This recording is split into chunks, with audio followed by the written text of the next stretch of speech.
Most men think they're strong until life hits them with something that they can't fight their way out of. My guest today, Matt Carter, spent decades running into burning buildings and pulling people out of tornado rubble. But none of that prepared him for the night that he stopped breathing. His wife found him unresponsive, no pulse. Paramedics worked on him for over 40 minutes and they were seconds away from calling it when one of them said, "Let's try one more time." God brought Matt back, and what he's done in him is a blueprint for men who are tired of being passive, distracted, and spiritually asleep. This episode will shake you awake. Let's get into it.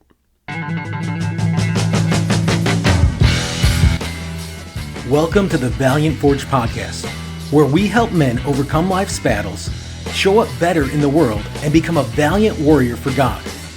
This is a place where we share practical strategies that will equip you on life's journey to help you become the man God has called you to be. Are you ready to overcome your doubt and fulfill your purpose just like Gideon? If so, let's go. Matt, welcome to the podcast. Great to be here, Mark. Thank you for the invite. Yeah, I'm excited to hear more about who you are and what you do. I met you through a school community. I did a search. I think it was around Thanksgiving weekend. I did a search for Christian men's group, and Act Like Men came up, and I saw your group, and I read a few of your posts. I was like, oh, this is cool. So Nice. That's cool that you found it. And I always wonder how guys find us. We're still a pretty small community, but yeah, I'm glad that you found us. It's been good having you there for sure. yeah. I found school through like YouTube people Hmm. trying to grow a YouTube channel and stuff, and I don't know gets easily in the weeds, and I got so lost into that. I was like, there's got to be more than just YouTube and content stuff on here. So I just started doing some searching, and I found you. For sure. Yeah, I think most of the people that are there on school, I think they have paid programs that they offer for various things, subscriptions for whatever they're selling, whatever they're teaching. Uh, Mine's free. It will always be free. Yeah, It's, you know, things that I read in the Bible, things that I hear from pastors, things that I hear in sermons, or that I feel like God's put on my heart. Um, it's His word, not mine. So yeah. it's for So everyone. so tell me about yourself. What gave you this heart to reach out to men? So I was a career firefighter for the city of Oklahoma City uh, from 1994 until 2018. I was at the Oklahoma City bombing. I was at every major tornado in the state of Oklahoma for about a period of 10 or 15 years. Um, so I've always had the heart to help people Hmm. in general. I was a paramedic also. So I've always kind of been in the people business of helping people. Um, I was saved as a teenager, but I didn't get baptized until later on after I had gotten married when I was in my early 20s. Um, and I've just seen God do a lot of really great things, like incredible things that I've been witness to.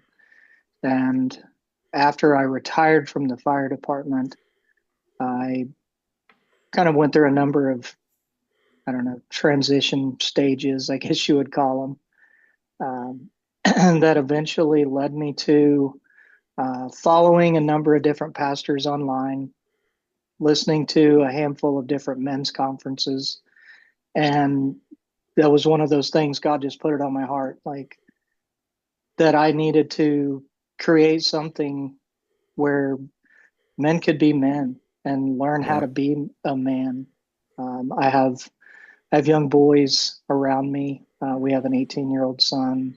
Our daughter has her boyfriend, um, and just a few other children that we have that are in their early 20s.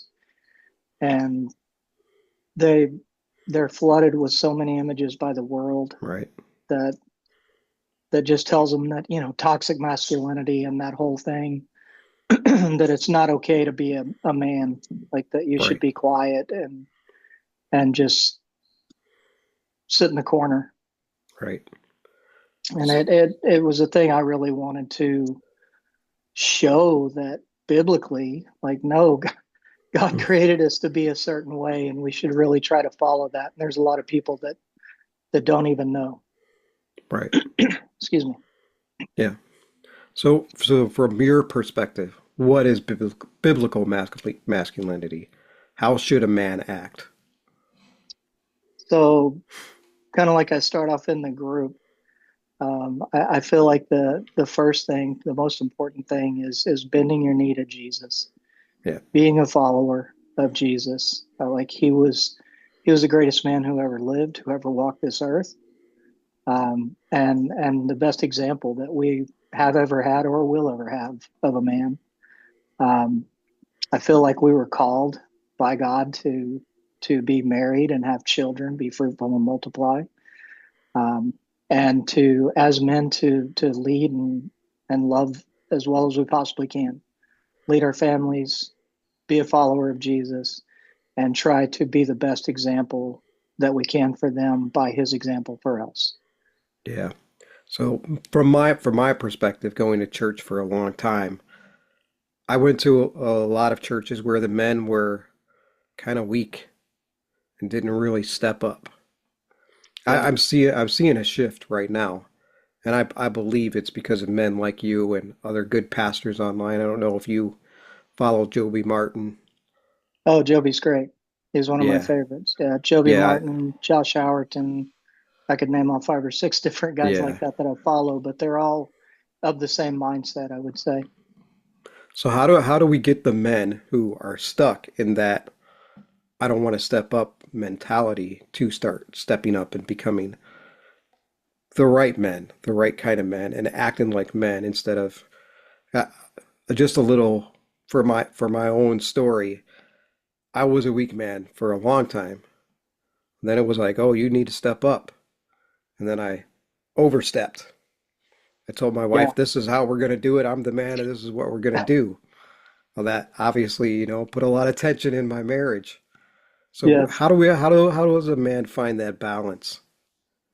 Yeah, I think I know for me personally, it's been through a lot of reading scripture, staying in the Bible, starting there, and following following all the examples that we have. I mean, we have so many different examples that Jesus gave us, that Paul gave us. Um, Titus gives us a number of examples to to be godly men, and to understand that our wives are helpers, not servants. Right, right, exactly. Um, Yeah. I'm married to a very strong woman, a good godly woman, but she's not someone to be bossed around. Hmm. She has no problem being my helper, but she would be the first to tell me if I was trying to just be the guy that's pounding my chest and giving orders. That wouldn't go over well. And I think a lot of times you see it swings too far the other way. Like you said, you started off in a church with a lot of weak men, and I've seen the same thing in churches that I've attended. And then it goes so far the other way that they think being boisterous and just over the top, having a commanding presence is the way to go. And there's got to be a middle ground. And I think we find it through the examples in the Bible that it has to be men who are trying to help other men, trying to lead their families, trying to lead well at work. Um, there's so many areas where we have the opportunity to walk in our faith and speak about our faith, be examples to our children. Um, and I think we just have to start with the Bible, kind of going back to where I started, like Amen. following the examples that we've been given. Yeah. So you said that you got saved when you were a teenager, but you got baptized when you were older. I did. I did. Can you go Um, into that story a little bit? Like how did you struggle with your faith and how did you come to where you are now? for sure. I was at a church that was pastored by a gentleman who was a former FBI agent. Hmm. And he was a great Joe was a great example of a strong, godly man, and I connected with him. He was friends with our family, and we attended his church for a number of years. Probably, I would say junior high years. Some places call it middle school. Uh, Yeah. that like 13 to 15 kind of range before you're entering into high school. And that was whenever I knew I was listening to a sermon one night, and I didn't even wait for him to get to the end. I was already praying. Wow. I was already asking Jesus. Um, and and it was really strong for a while, but then my family stopped attending church there, and I didn't have good examples.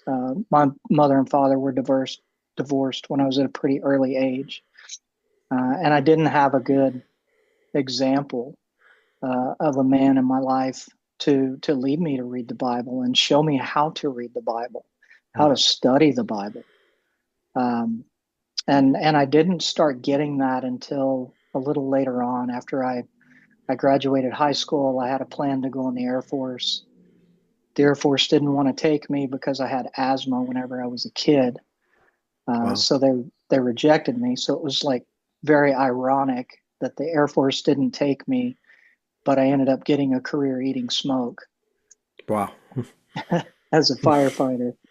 Wow. So when I got married, we started attending church, um, and I felt it so strong after we had started attending church that I knew that it was something I should have done sooner, but that I really wanted to be baptized. I really wanted to make that like public proclamation. Declaration. Yep. Yeah. Yeah. So yeah, So I know a lot of guys struggle with trying to reach out to someone to ask them to mentor them and help them. So did you have that struggle when you were younger before you found someone? I did. I did. It wasn't until years later, when I was first on the fire department, and I had two really good examples. I had a gentleman who was teaching a Sunday school class that I was a part of. Steve Harris he was great. Like his Sunday school class grew so large that they had Hmm. to start splitting it into teams of people, Wow. because he was just such a great guy, very personal man, but a really great example of how we're supposed to walk this out as men. Hmm. But then in my fire department career, um, met a guy named Brian who became one of my best friends, still one of my best friends to this day. Um, and he was like the example of this is how you do it.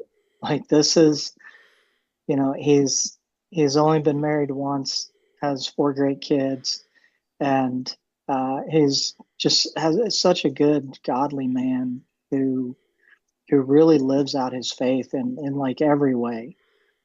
He has a very successful business that he had created before he retired from the fire department, and it just thrived and in everything he did. And I just felt like God really blessed him because of his faith and because he was really living the way that we're called to, Yeah, which, that's awesome. you know, I needed those examples because, like I said, whenever I was younger, I didn't have that. It took me a long time. Kind of like you mentioned, Joby Martin.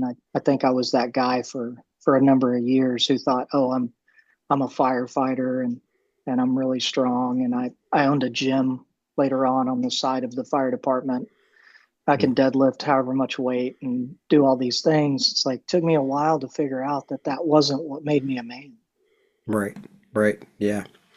Yeah, just go into that a little bit. Like most of us, a lot of us younger men think because we can do all these things through strength and we got some resilience and we can get through some things, we think that we got it all figured out.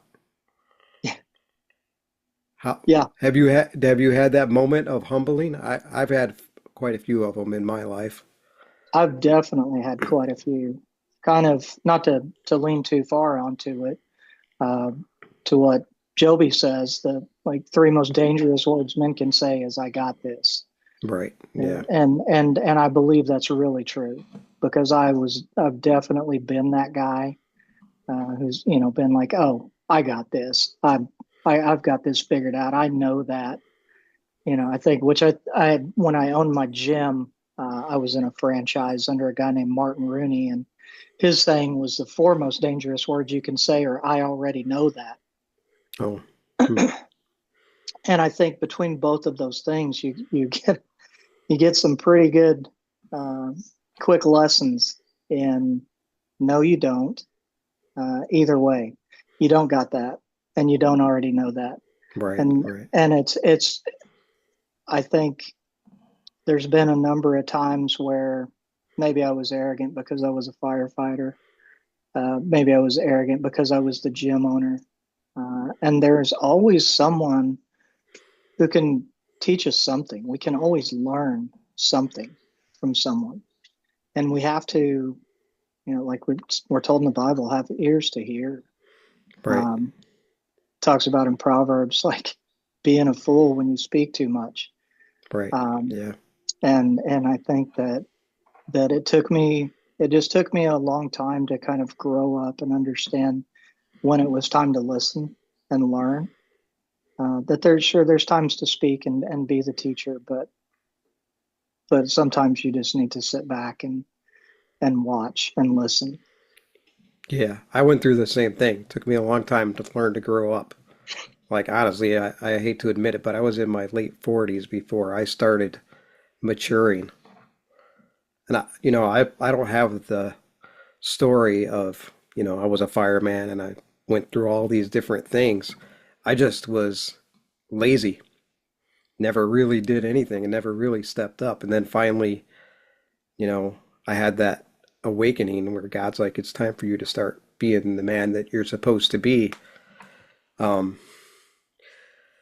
yeah, I see a lot of men today, even in their mid 40s, sometimes close to 50, being immature. Oh, definitely. How do we get those men to stop? And I'm not, there's nothing wrong with video games, but when you're consumed by it, how do we get those men to stop being so into themselves and stepping up and doing what they need to do for the kingdom of God? I think that's like the $1 million question is, I feel like for a lot of men, like myself included, it's pride and ego that they just feel like, it's all about them. They can do whatever they want. Um, they they need better, sorry, they need better examples. Somebody needs to kind of grab them. I told my buddy Brian that I mentioned um, that I wished he would have grabbed me by the back of the neck when we were a little younger on the fire department and said, "Hey, buddy, you're going the wrong way." Yeah, And I think we have to do that, especially for guys that we're close to, that we have in our lives. Either our children, their friends, um, young men that we work with, people that we're around, and men in general in any kind of capacity. If we're that close to them, where we have the opportunity to have those conversations with them, to not to be judgmental of how they're living or what they're doing, but encourage them and love them to yeah, try to be the right kind of man, the kind of man that wants to walk with Jesus and maybe hear what he has to say about what they're amen. doing.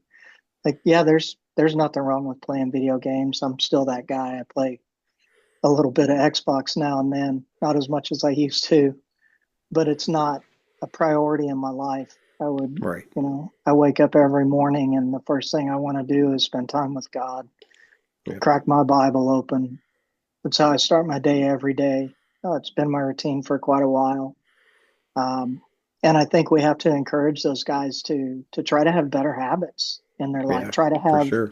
Try to have the right kind of priorities in their life. And if they get their focus on the right things, going all the way back to the Garden of Eden, the first thing that God gave Adam was work, and told him to get the garden together. Like, get your house in order Right. first, get your priorities straight, and then invite somebody else into your life so you can provide for them, protect them, do all the things that we're supposed to do as husbands. But there's unfortunately so many men now that are getting married later and later and later. Yeah. Some of them are waiting till they're 30 or into the 30s. Whereas I got married when I was 22, and I had friends that were married before me. Yeah. And I was it's 19. yeah, and I think that's where we should be. And it was something that who was that? Josh Howerton. I don't know if you follow him. He was I heard talking of them. about. Yeah. He mentioned in a sermon here not too long ago. He said you should get married young, like get married really young, and have one more kid than you think you can afford. Yeah. And I think that's good. Like we should get Yeah. married really young because you only have so much time here. Nobody knows, and we'll get to my kind of something that happened to me a couple of years ago here, but nobody knows how long we're going to be here. And Right. it's like if your plan is to be a godly man, to have a wife, to have children, you want to be able to spend quality time with them. You don't want to be getting towards your later years and not have that same energy uh, that we did whenever we were in our 20s. Yeah. To be able Absolutely. to run around with little kids and throw the ball and do all the things that they want to do. Yeah. So what happened to you a couple of years ago? So, um, I mentioned I owned a gym. I was a really healthy, strong guy. I was really fit for a long time. I worked out my whole career in the fire department. There were times where I, wasn't always eating the best way, but that Hmm. was a little all over the place. But once I retired from the fire department and I was at the gym full time, I got really serious about my fitness, about eating really healthy, got in really good shape, probably the best shape of my life when I was almost 50 years old. Um, and as I got there, uh, 2020 came and wiped my gym out. Wow. Soon as it hit, like once people weren't coming back to the gym anymore, well, it was time to go do something else. Hmm. So I ended up working from home. Got a job doing sales. I had gotten pretty good through the gym So you're at retired from sales. the fire department at this point? I retired in 2018. Oh, Yeah, okay. yeah, I retired in 2018. Thought I was going to just run the gym forever, and it only lasted about a year and a half. Hmm. So I I like I said, I was doing sales, and I took a job doing sales at home online, and I was pretty good at it. I enjoyed it. Got to do a lot of interesting stuff. Sold same day delivery service in Canada, and um, worked for a team that sells live streaming sports cameras.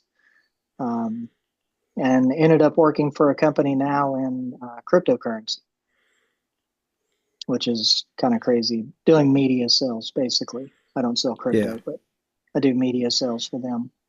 So I'm not that active like I used to be. Not I super see. fit. I mean, I try to stay in shape, but not like it was 5 days a week for a long time.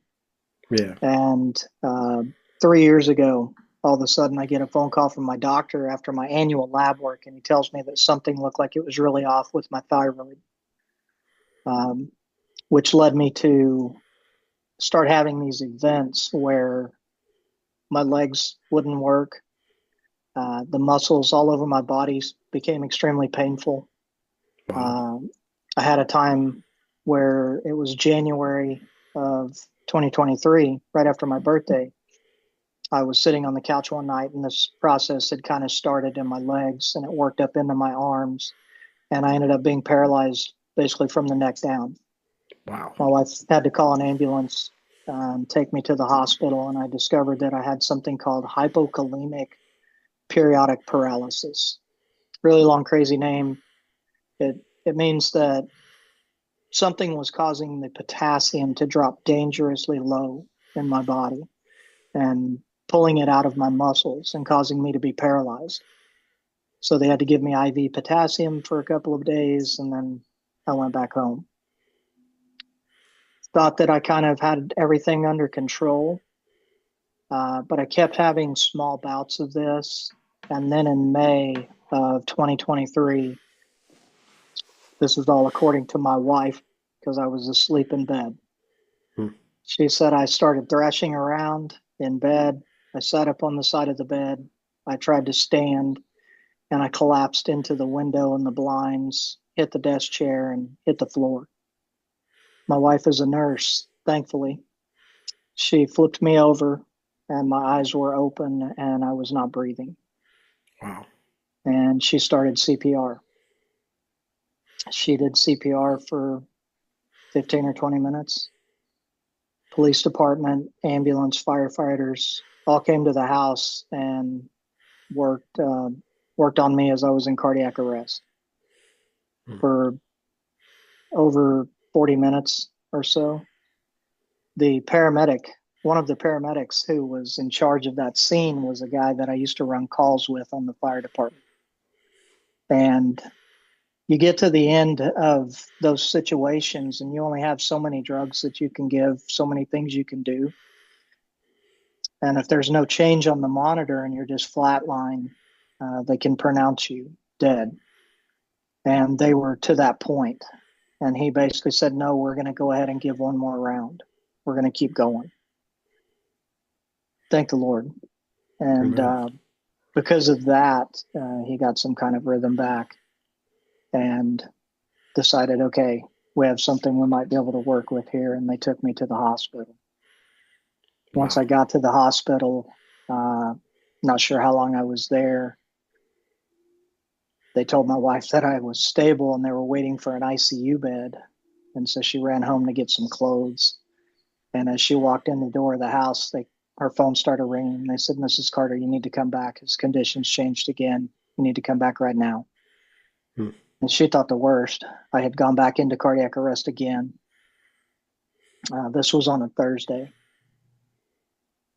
4 days later, unbeknownst to myself, I had been on a ventilator for 3.5 days and kind of in a coma. And I finally was breathing on my own by Sunday. And they took the tube out and took me off the ventilator. And I just woke up. Wow. So you don't remember any of it? No memory of any of it. It was, people ask me if I saw anything. I wish I did. But it was just like I had laid down like I had a really good nap and I just woke up and I had zero memory of anything that had happened. As soon as my wife she saw me, I looked over and I just said, hey, baby. And she just started crying. Wow. And she said, you died on me. And I said, do what? I was so confused. I was like, what are you talking about? Like, we just went to bed last night. And she said, last night, that was 4 days ago. And I had no memory of any of it. I was going to look up so whenever I woke up and we talked for a little bit. And then one of the first things I did is I said, I need my Bible. And she said, okay. And I already had it like bookmarked. I was reading before this had happened. And I had the spot bookmarked and I opened it up. And the first thing I see, I'm in Corinthians and I see my grace is sufficient for you, for my power is made perfect in weakness. Wow. So what was your relationship with God like before that happened? Before that happened, I mean, we were in church. We were, I I would say I was close to Jesus, but not as close as I am now. Yeah. Um, it changed my perspective and made me get really focused on, okay, make the most important thing the most important thing. Yeah, that's what I was going to ask. How did that shift your Yeah, perspective? So that yeah, was 2 years ago, right? You said hmm 23. yeah, Since 23, I mean, I know you have this group. Have you yeah. written books or done anything else? I have not. I've had it on my brain for forever. I've had people tell me for a number of years that I should write a book. It just, Yeah, you're a great writer. I just, thank you. I just haven't done it. I can't explain why.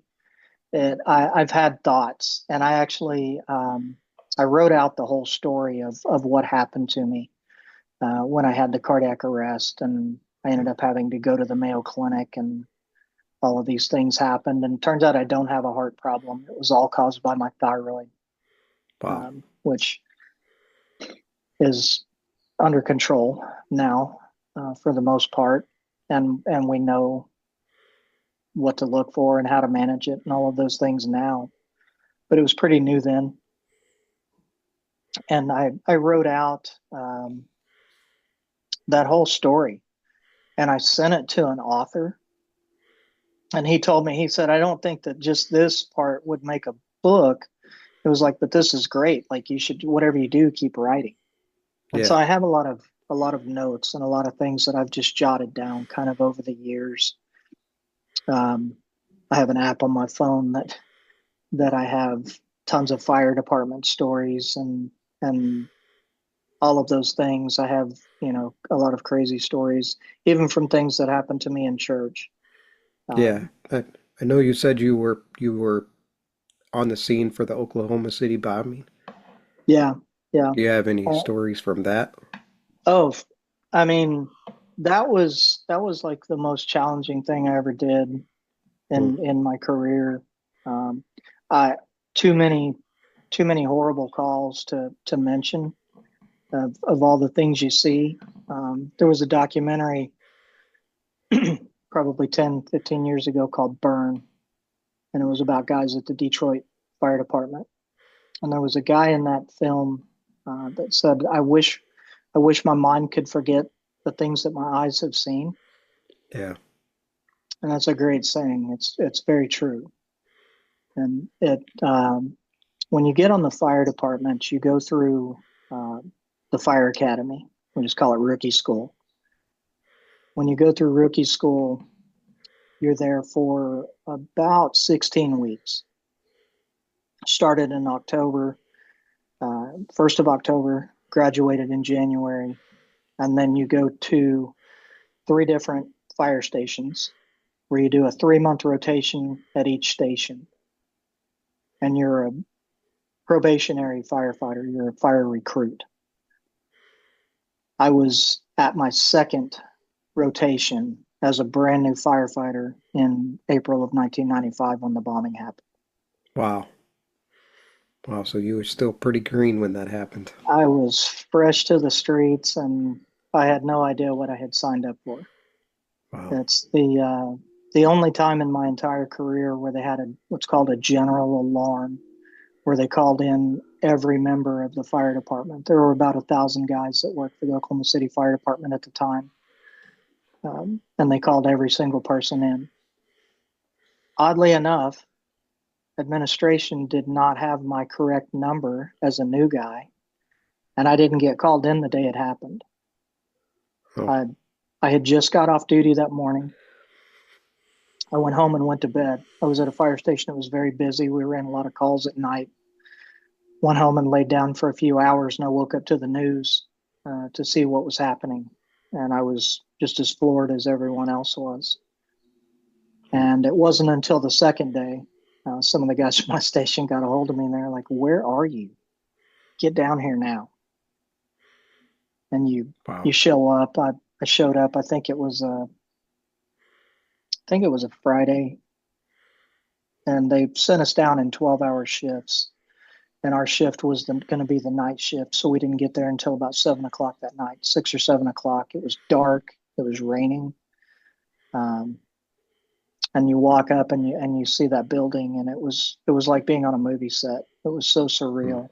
It was just really hard to wrap your mind around what you were actually seeing. We were there every day for about 2 weeks. Wow. Just trading shifts with guys and going back and forth. And you tried to sleep at the station when you could, but you still had regular calls to run when you were at the station. But then you had to go back down there and still try to help find anybody that could still be found.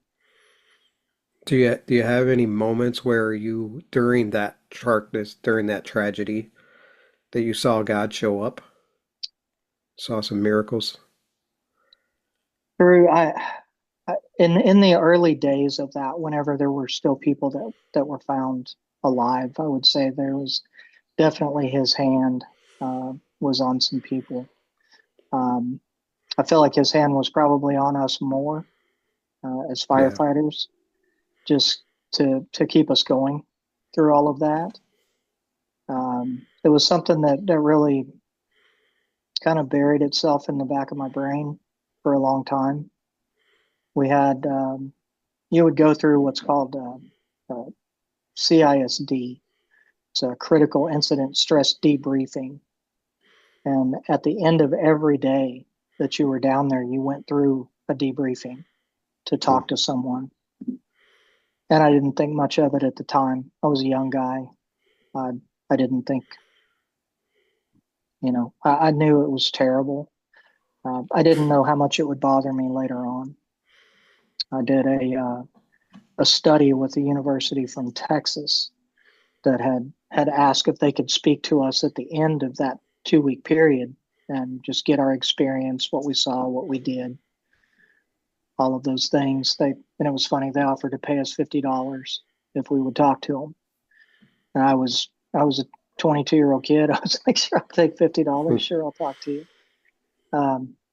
So I talked to them, and then a little over 21 years later, I think it was, they called me back and they said, hey, we're doing a follow-up study and we'd like to talk to you. If you would come and talk to us again, we'd like to just see where you are now, what happened afterwards and all of those things. And it was kind of, the funny part was they offered to pay me $50 again, 20 years later. Wow, it's still $50. Okay. Yeah. But I went back and I spoke to him again about all of the experience. And when I went back the second time, it was like somebody ripped a Band-Aid off of a really bad wound that I didn't know that I had. Wow. And so that was it was really close to my last year on the job. And things really started to eat at me. Things that I had seen through my whole career started to bother me. I was always that paramedic, that guy that wanted to be in the middle of whatever was going on. If it was something bad, I wanted to be there. I wanted to just, try to help the worst of the worst, I guess you would say. Yeah. And later on, I just got to a point where I didn't want to see anything ever again. And it eventually led me going and talking to the fire department chaplain, who said, I think you need to talk to somebody professionally about this. So I agreed, hesitating. It's like, I don't know. Firefighters are really good about just swallowing stuff and just letting it go. Yeah. And like I said, I wasn't as strong in my faith then. And so where I am now, like, it would have been really easy to open my Bible and go talk to a pastor and lean on Jesus. Right. Yeah. But at the time, I went and spoke to a counselor, and I talked to him for a couple of months. And after I'd been there for some time, he asked me to take a test. And he said, I want to give you this DAPS test. No, I don't remember what the DAPS stood for, but it was to assess PTSD. Hmm. And he called me back a few days later and he said, I got the results of your test. Um, he said, you have severe PTSD. Wow. He said, you scored at the top of this thing, not in a good way. He said, I just needed to let you know, I'm going to turn your letter in to the department. I had no idea what that meant. I said, okay, turn my letter in, sure. Within a few hours of that conversation, I got a phone call from the fire department chaplain who called me back and he said, hey, we got your letter. Um, you're done. And I said, what do you mean I'm done? He said, with these results and the score that you reached on this test, I can't let you get back on a fire engine Hmm. ever. And so unbeknownst to me, I was planning on like the next year, I was going to leave the fire department. That day, my career was over. Wow. And I didn't know that was coming. So it was a kind of a sudden announcement that I was retiring. But yeah, I think it was one of those things. Like I said, if I needed some guys around me to be able to lean on, Yeah. and I've talked about having those mat carriers in our group. Um, I had I had guys that I was close to, but I wouldn't say that they were mat carriers that were going to lead me to Jesus Yeah. and let me borrow some of their faith when I needed some. Because that Yeah. was it turned in a kind of a dark time where Hmm. I wasn't regular in church then. I wasn't I didn't have some of the habits that I have now in prayer and reading and all the things that I do now. Um, I kind of developed those later on. Do you think, that was God's divine intervention there because you were heading in a probably a darker path if you would have stayed another year, 100%. and that Yeah. led you to those mat carriers who helped you get on the right path with God. Yeah. Yeah. Yeah. Yeah. It took me a little while to get there. Um, it's funny. I've known my wife since I was 12 years old. We were best friends kind of through junior high and high school, and then we married other people. And then unfortunately we went through divorce, and we didn't meet up again until later on. Uh, and we've talked about it so many times. We just kind of made some foolish decisions after high school, and I kind of think it Most was of us always the do. plan. It was always the plan for us to be together. Um, I had actually written in a yearbook of hers when we were about 14 years old that one of these days I'm going to marry you, even if it takes until I'm 80. And sure enough, Wow. we we were in our late 40s and we found each other again and got married and a lot by her example and her helping me to get back on that path that I was on previously.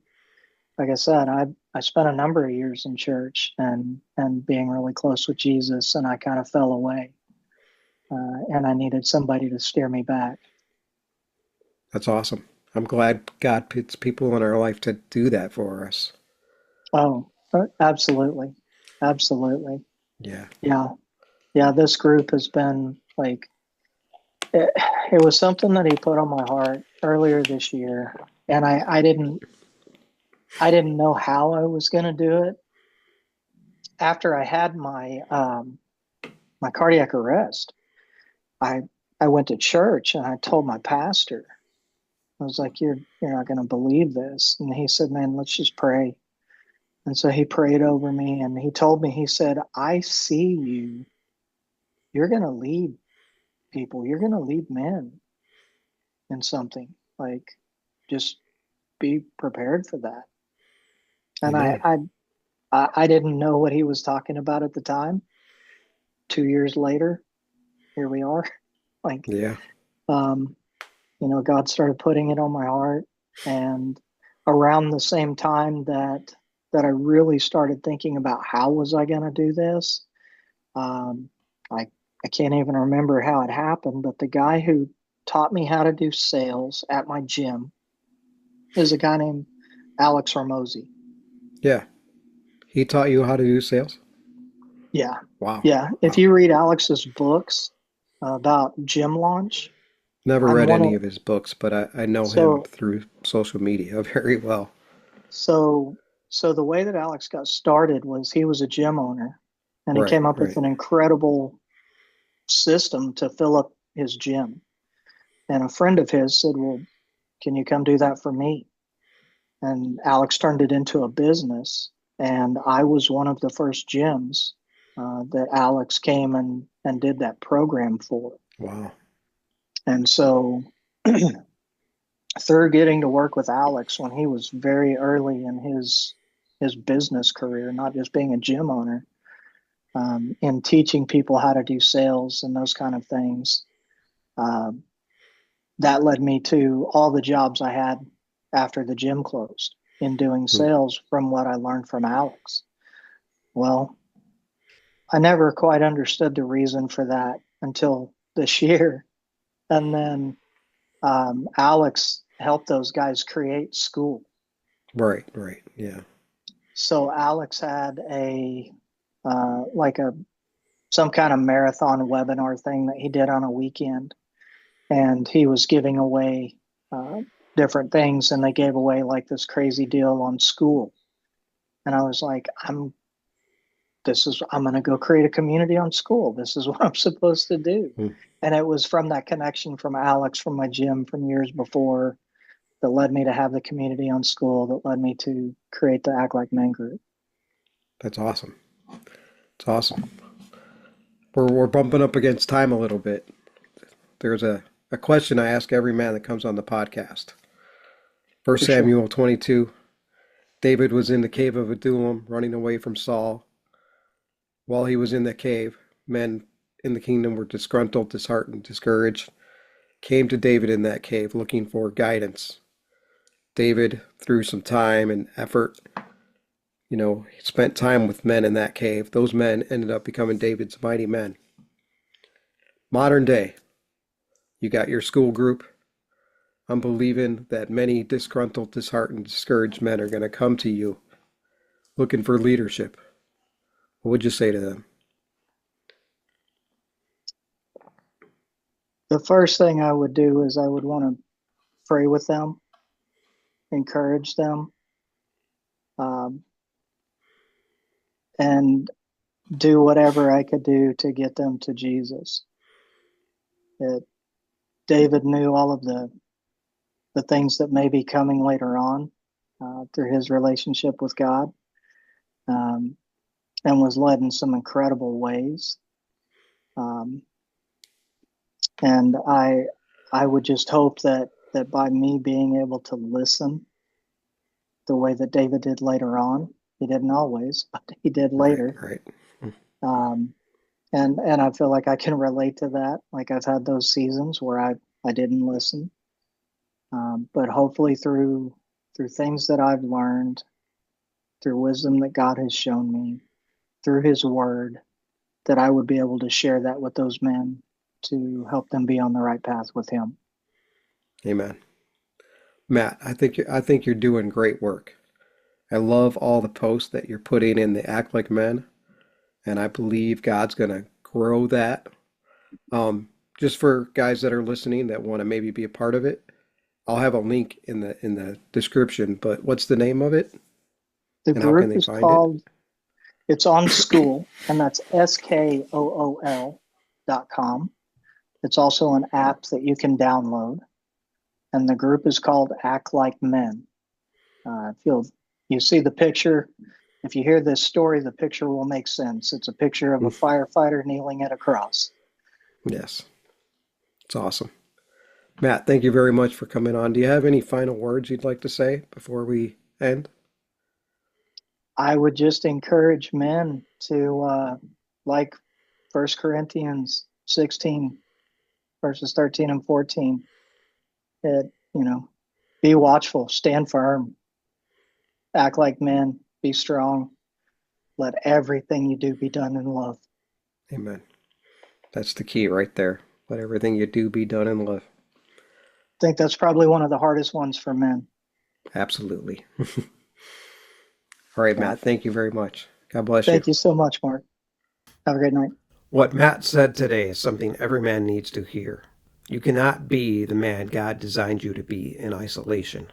His life changed because other men stepped in, mentors, brothers, leaders, and now he's doing the same for the next generation. That's what it means to act like men. We don't drift, we don't stray, we don't hide, we don't wait for someone else to come and fix us. We build each other. We carry each other's burdens when the weight gets heavy. If this episode challenged you, share it with another brother who may need to hear it. And if you're ready to walk this out with real men, join the group that he talked about in the episode. Going to be a link in the show notes. I'm a part of that group. It's a great group. He shares a lot of messages, and it needs a little bit of engagement. So the more people that join, the better it will be. So I'm calling on you. This is, they call this a call to action. I'm calling on you. This isn't about me. This is about Matt. Join his group and be a part, contribute. I'd love to see you over there. So join. And with that, stay strong, stay valiant, keep forging your path, and be blessed.